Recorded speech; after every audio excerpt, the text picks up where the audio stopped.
Hey Bill, I've got a story to tell you. It all starts off in this land called Egypt. And in Egypt at the time, there was this huge class struggle between the ruling class and the lower classes. In fact, the ruling class built its wealth over and against the lower classes by enslaving them. I know, it's pretty awful, isn't it? So there was this guy named Moses who kind of straddled between these two classes, and Moses was like, hey, this isn't cool what the ruling class is doing for the lower classes. And God comes to Moses and says, hey, Moses, I'm going to have you go to Pharaoh, who was the leader of the ruling class at the time, and I'm going to have you say to Pharaoh, you need to let my people go.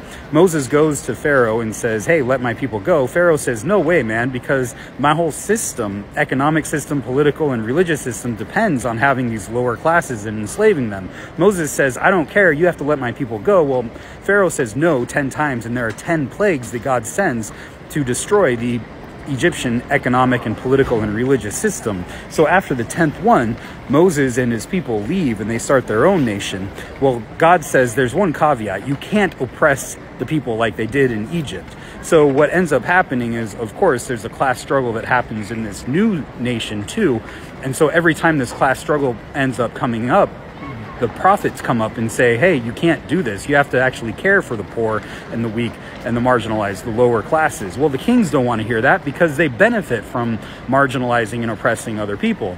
So the kings are like, no, we're not going to do that. Well, what ends up happening is that that nation ends up falling too because they go against the will of God, which is to care for those lower classes. Now, eventually there's this woman named Mary, and God comes to Mary and says, hey, through you, I'm going to birth something new into the world.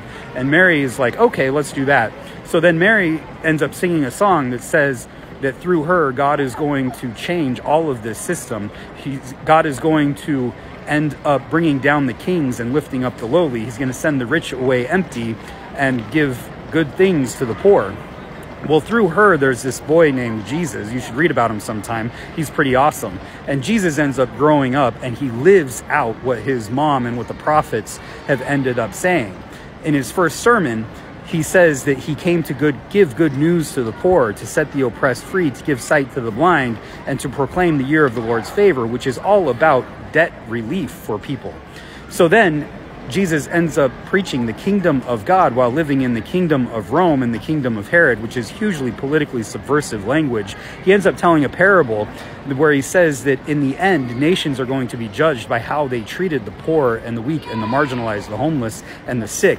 And this is all sounds like Marxist class struggle, but Bill, it's really just the Bible, and you should read it sometime. God bless.